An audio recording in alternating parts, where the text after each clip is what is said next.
A number of years ago, when my son was a teenager, we were hiking in the Chisos Mountains in Texas. And we had hiked up about 7,000 feet. We're coming down. We're both tired. And we're walking along. Both of us have our heads down as we're walking down this very steep trail. And I suddenly heard a noise. And I stopped. And he ran right into the back of me because he was looking down also. And he said, "What's wrong?" And there's this split second. I'm trying to think what's wrong. And then I realized what it was. And I looked down. And there was about a 4-foot rattlesnake rattling and coiled. And I was about to step on it. Now, what's interesting there is how the brain works. I actually went afterwards and read a book on how does the brain work, because I didn't think, oh, a rattlesnake. All I did was feel fear. I heard the rattle. I knew that's not right, and I felt fear. I then thought, a rattlesnake. Now, think about what would have happened if my brain worked the other way. What if the cognitive part stepped in first, and I would have heard a rattle and said, that sounds like a rattlesnake. I wonder if it's a western rattlesnake or an eastern rattlesnake. I would have stepped on the rattlesnake. But the fear stopped me. And then the reason part of my brain kicked in. It's amazing because that means we're designed to survive.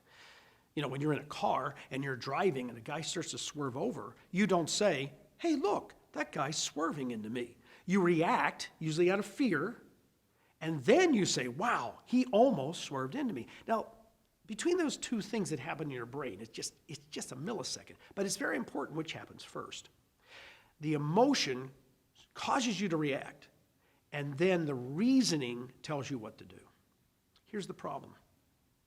Every time you're in a confrontation with someone, or in conflict, or an argument, what's the first thing that happens? Anger, a feeling the need to defend yourself, maybe just being resentful. Think of all the things that happen the moment we're in conflict. And what do? We have the feeling first, and then what happens is reason kicks in. How many times have you been screaming in your head, "Don't say that," but just say it anyways? Because you know the reason part of your brain saying, "This is wrong, don't do this." This is one of the most difficult things we all have as human beings, is that little split amount of time between emotion and reason. So what we have to learn to do when we're interacting with each other is when we have an emotion, a strong negative emotion with somebody, before we say anything, make yourself stop. Now, I've met people who do this, and it's sort of interesting. Because someone will say something, you know it was hurtful, you know it made them angry or just made them feel bad, and yet there's a few seconds where they sort of look down and you can see their thinking, and then they'll look up and they'll answer. Now their answer still may be, that was wrong, that hurt my feelings, but there's a certain edge off of it. And the reason why is, that they let that little bit of time stretch out. And in stretching it out, they let the reason catch up. And now they have more control of what they're actually saying and doing. This is one of the most important things we need to learn to do. And in that little time, in between the emotion and what happens, the reason kicks in, the biggest thing that can help us is to know the Scripture.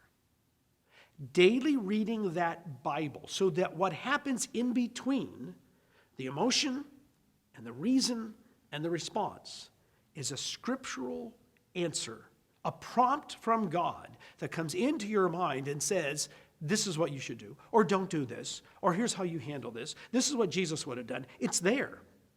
If we're not in that Bible every day, well, we'll just be driven by that emotion, or what will happen is we'll let a little time happen, but we'll start to use our own reasoning to defend ourselves.